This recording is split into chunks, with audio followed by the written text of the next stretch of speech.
Quelle lecture faites-vous de cette requête présentée par Ariel Luamba à l'encontre de Boniface Kabongo, qui a été le maillot jaune?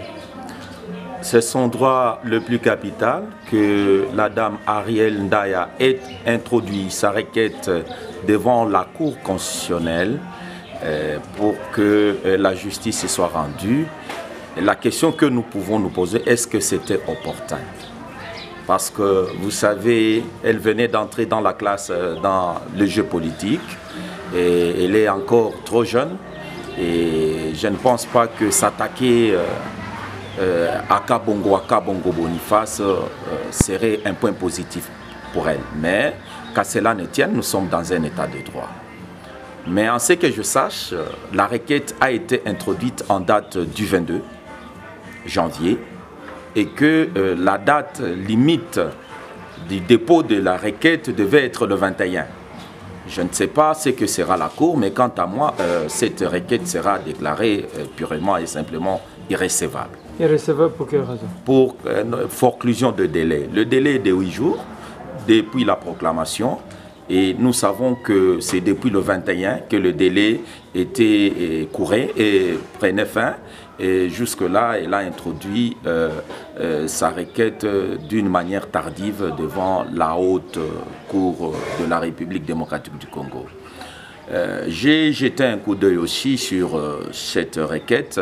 Elle a été très bien rédigée, mais je n'ai pas pu voir les éléments essentiels. Vous allez vous rendre compte que, pour moi, cette action est tout simplement mal dirigée. Parce que, mal dirigée, elle a introduit cette action contre Kabongo Boniface, qui est du parti politique Ensemble pour la République, alors qu'elle devait tout simplement saisir la plainte contre l'Ensemble pour la République, et non Kabongo. C'est l'ensemble de la République, pour la République, qui a aligné la candidature de Kabongo Boniface. Quelle est la différence entre Kabongo et le parti politique? Vous savez, même en 2018, l'honorable Kabongo Boniface a été victime d'un parti, d'un regroupement politique qui avait saisi la Cour constitutionnelle contre MS. MS, c'était un parti politique ou bien un regroupement politique, MS. Et non Kabongo Boniface. Ça, c'est de droit. Je ne saurais pas étaler cette matière en face du monde, mais je sais que cette action sera déclarée mal dirigée. Et en plus, j'ai lu la requête. La dame confirme le voix de Kabongo Boniface, qui sont de 6000 et quelques de voix, et qu'elle avait plus ou moins 7000 voix. Or, celui qui vient après Kabongo Boniface, c'est Christian Kitungwa, qui a les voix très amoindries, qui a peu de voix que Kabongo Boniface. Donc, pour moi, la dame, ou bien l'AAB, ne devait que chercher à invalider Christian Kitungwa parce que Kabongo est le maillot jaune. Et elle serait venue en deuxième position. Tu vois? Ou soit, elle pouvait chercher à ce que Kitungwa soit invalidé, qu'elle soit la seconde. Parce qu'elle les reconnaît. Et quand elle a affirmé qu'elle a eu 7000 voix, c'est censé qu'elle a des preuves. C'est ça le problème en droit. Ce sont les preuves qui parlent.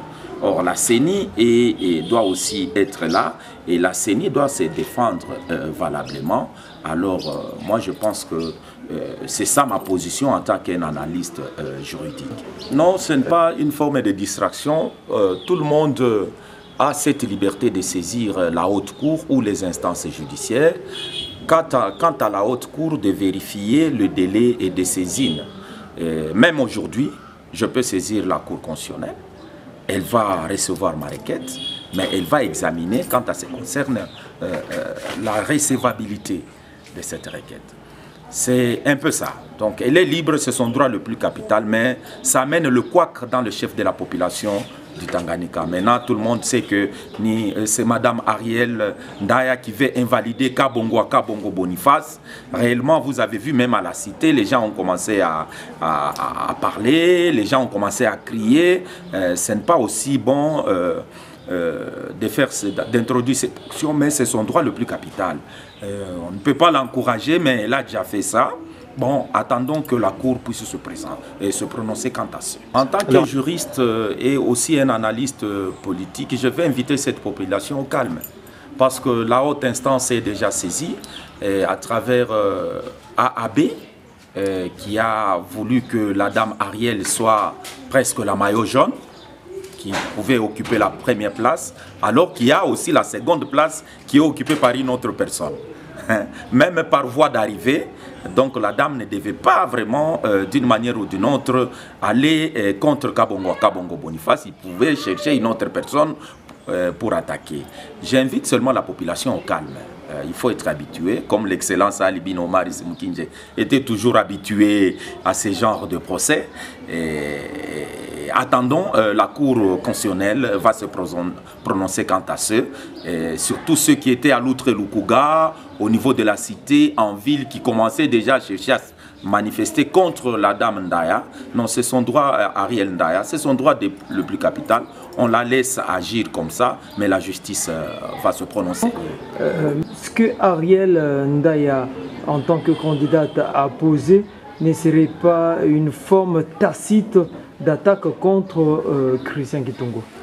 Là aussi, c'est une question très nécessaire parce que en 2006, lorsqu'il y a eu un contentieux au niveau de la Cour suprême de justice, le sénateur Avi Kabila Kabange contre Mbemba, on a dit même si on remettait ses voix, le voix au sénateur Mbemba, mais l'ordre d'arrivée, c'est Kabila qui est arrivé le premier. Donc le maillot jaune de la province du Tanganyika, c'est Kabongo Boniface, suivi de Christian Kitungwa.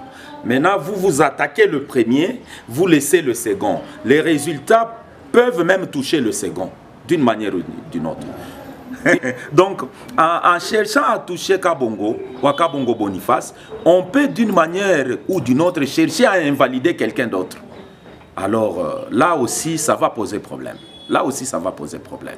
Donc, en analysant cette plainte-là, on peut directement savoir que c'est peut-être Christian Kitungwa qui peut sortir parce que ses voix sont en dessous de voix de Kabongo Boniface. Voilà un peu notre analyse. C'est pourquoi je parlais de l'action mal dirigée. On ne devait pas diriger cette action contre Kabongo Boniface, mais on devait diriger peut-être, si elle aurait raison, cette action contre Christian Kitungwa qui vient après Kabongo Boniface. C'est comme ça.